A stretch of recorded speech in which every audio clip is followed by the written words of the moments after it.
The streets of 21st century Iran are living in the Middle Ages. On one side, a people starved into submission, forced to work a full month just to buy 1 gram of gold. On the other side, a metropolis of 10 million, where the taps produce only the sound of air instead of water. People are not just in bread lines, they are also pushing and shoving each other with cans in their hands to store water for their homes. The regime is bankrupt. While Parliament threatens to impeach its own government for failing to govern the country, the streets of Tehran are declaring the regime's collapse with chants of "Shut it down! Shut it down!" Iran is not just experiencing an economic crisis, it is facing the greatest existential collapse in its history. There is no water, there is no money, there is no authority. To understand how it got to this point, we first need to look at what is happening on the ground, on the asphalt. On December 30th, Iran was forced to declare a state of emergency in the heart of the capital, amid a panic rarely seen in its history. Life officially came to a halt in provinces considered the nerve centers of the regime, such as Tehran, Alborz, and Qom. Government offices, universities, schools, and even the stock exchange, the very heartbeat of a nation, all shut down. They showed the only reflex you have when you lose the ability to govern a state. They locked the country's doors. But it wasn't just the doors that were locked, it was the state's authority. Footage published on social media and verified by us proves that the balance of power on the streets has completely shifted. In streets that have been ruled for years with an iron fist by besieged militias and revolutionary guards, protesters are no longer running away. On the contrary, they are sitting in front of security forces, blocking roads, and it is the police who are seen retreating when they intervene. The biggest mystery at this moment, when the chain of command has broken down, is at the top. Supreme Leader Ali Khamenei has been missing for the last 3 days since the crisis erupted.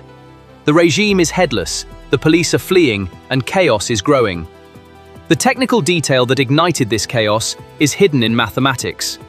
The Iranian currency, the rial, is not in free fall, it has virtually vaporized. 1 gram of gold, just a tiny piece of metal, is currently worth exactly $140 in Tehran. Meanwhile, the official minimum wage earned by a worker in Iran, who labors from the early morning until late at night, is only $110. Mathematics does not lie, and this math spells the bankruptcy of a nation. People's salaries are no longer enough to live on for a month, or even to buy a single gram of gold. The events that began on December 28, 2025, grew rapidly. Protests continue intensely on their 4th day. With the black market rate of $1 exceeding 145,000 tomans, or 1.45 million rials, the shutters came down in the Grand Bazaar, considered the heart of Tehran. For those who understand Iranian politics, this is not just an ordinary strike, it is the final nail in the coffin of the regime. This currency devaluation has sent import prices soaring. Inflation is at 42 to 52%, and food prices have risen by over 66% in a year. Merchants cannot buy or sell goods, they are suffering losses. That is why shopkeepers in Tehran's historic Grand Bazaar have gone on strike. Shutters have come down, and areas such as Aladdin, Charsu, and Lalezar have also been closed. The protests started out as economic, but quickly turned into political slogans: freedom, end dictatorship, and so on. The protests spread from Tehran to cities like Isfahan, Shiraz, Mashhad, and Kermanshah. University students also joined in. The anger we see in videos circulating on social media is not ideological opposition, it is a biological reflex. Hunger knows no ideology. The cries of Tehran University students, "I would die for my country, but we need to change this situation," are the clearest proof that the knife is at the bone. The famous shopkeepers who overthrew the Shah in the 1979 revolution are now marching against the mullahs with the slogan, "Close it down, close it down." The domino effect is spreading from Tehran across the entire country. This is not a capital city problem, but a system problem. The shopkeepers closing their shutters has completely severed the supply chain. Trade between Tehran's warehouses and other cities has come to a halt. What does this mean? It means that when you go to the grocery store tomorrow, you won't find rice on the shelves. It means you won't find medicine. Iran is a country dependent on imports for basic food and medicine. No currency means no imports. No imports means empty shelves. And when the shelves are empty, the streets fill up. The cracks within the regime's security apparatus are also growing with this ripple effect. What you see on your screens right now, the police officers retreating, fleeing, they are also children of this people. They too are struggling with the same inflation and the same rent hikes. Economic data may remain on paper, but what you encounter when you take to the streets is a pure struggle for survival. Iran is losing not only its currency, but also the basic necessities of life, water and food. The crisis unfolding in Tehran goes far beyond a stock market chart. It is a medieval simulation where a mother cannot give her child water and a father cannot bring bread home. The unrest that began with the water crisis is now turning into uncontrolled riots in bread lines. Government officials are appearing on screens suggesting buying water as a solution. But the question is very simple and painful. With what money? In a country where oil revenues in the coffers have been depleted and foreign currency cannot even be found on the black market, importing water is nothing more than a fantasy.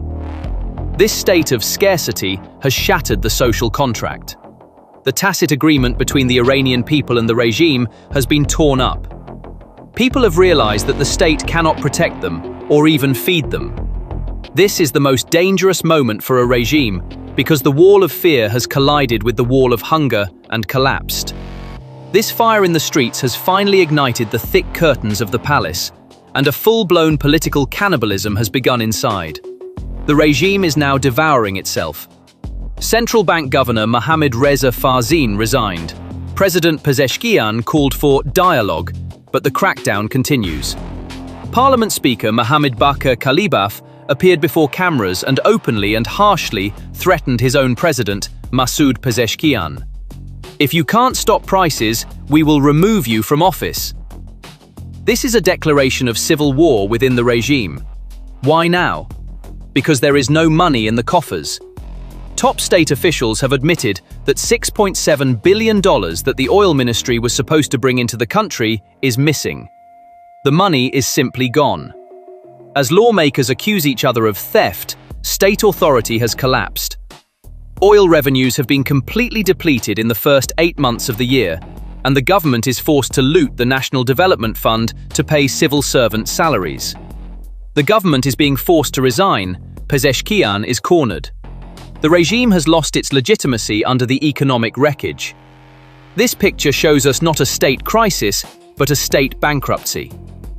On one side, the dollar exchange rate has skyrocketed to 1.44 million rials.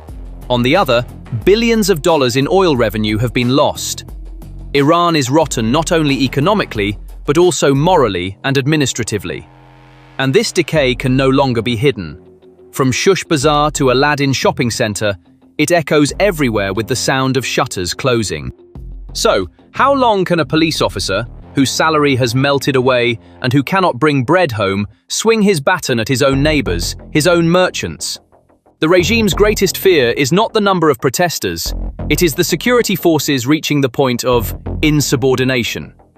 And signals from the field indicate that this point is not far off. The warnings made by members of parliament saying, "I seek refuge in God from the wrath of the people," are actually an admission of their own fears.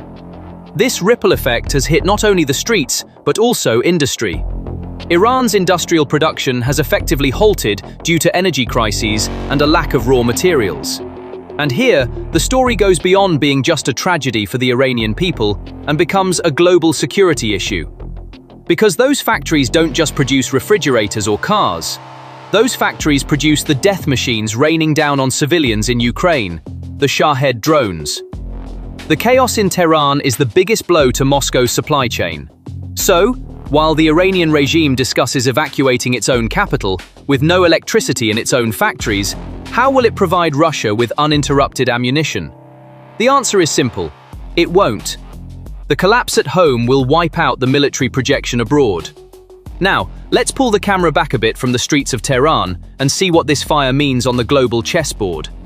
So why is this chaos in Tehran setting off panic alarms in Moscow? Because the cheap Shahed drones that Vladimir Putin relied on to strike Ukraine, marketed as a game changer, are produced in this very country with its collapsing economy, power-cut industrial zones, and striking workers. For Russia, the equation is very simple and frightening. If the economy in Iran stops, industrial production stops. If the government falls or a civil war breaks out, the logistics lines are cut. History has taught us this. Failed states cannot send weapons to their allies. They only send refugees. Putin's ammunition depot is currently in flames. The Russian army uses hundreds of drones every day on the Ukrainian front, and the flow of these drones is tied to the stability of the regime in Iran by a thread. The Iranian regime is trapped, and inside this trap is Vladimir Putin, who has tied his fate to the mullahs. Moscow, already struggling in the Ukrainian quagmire, now faces the risk of losing its most loyal supplier. This is a strategic checkmate position for the Kremlin. What about the other major allies? As Iran burns, why have Tehran's most trusted Eastern Bloc allies, especially China, fallen silent? This is where the great betrayal comes into play. China is profiting massively from this crisis by buying Iranian oil at prices far below market value, almost for free. Beijing is not investing a single yuan in Iran's collapsing infrastructure or its parched cities. For them, Iran is not a strategic partner, but merely a cheap gas station to be exploited. While Tehran believes it has established an axis of resistance against the West, it has actually been transformed into a cheap resource depot, exploited to the bone by its allies. China and Russia aren't lifting a finger to stop Tehran's collapse. They're just looking to see what they can salvage from the burning building. And the storm on the horizon. US President Donald Trump's maximum pressure policy is returning. But Iran is not prepared for this storm this time. On the contrary, it is caught at the most vulnerable, most impoverished, and most ungovernable moment in its history. There is no money in the coffers, the people are in the streets, and the government is in disarray. There may not even be a need for external intervention from Washington or Israel, because the regime is imploding under its own weight, its own internal contradictions. Israel's airstrikes in June and the subsequent US attacks have already cracked the fragile structure. Now those cracks are turning into massive fissures. Another dimension of this collapse is ecological and demographic disaster.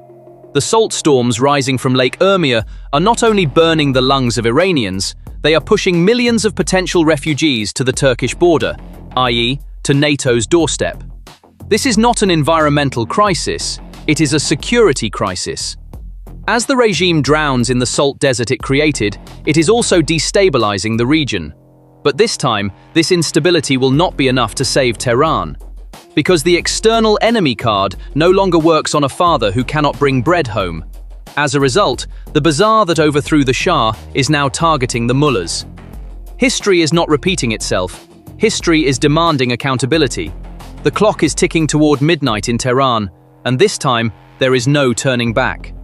The bells signaling game over for the Iranian regime are ringing not from Washington, but from Tehran's narrow, angry streets. The lights that went out and the shutters that came down that night signify not just a strike, but the end of an era. And this end will leave not only Tehran, but Moscow in darkness. Because when the munitions factory burns, the war at the front is over. The regime is devastated, the economy is gone, and the people are no longer afraid. After all, what goes around comes around. So, what are your thoughts on this? Please share your thoughts in the comments. To stay updated on new videos, please subscribe to our channel and turn on notifications. Thank you for choosing us.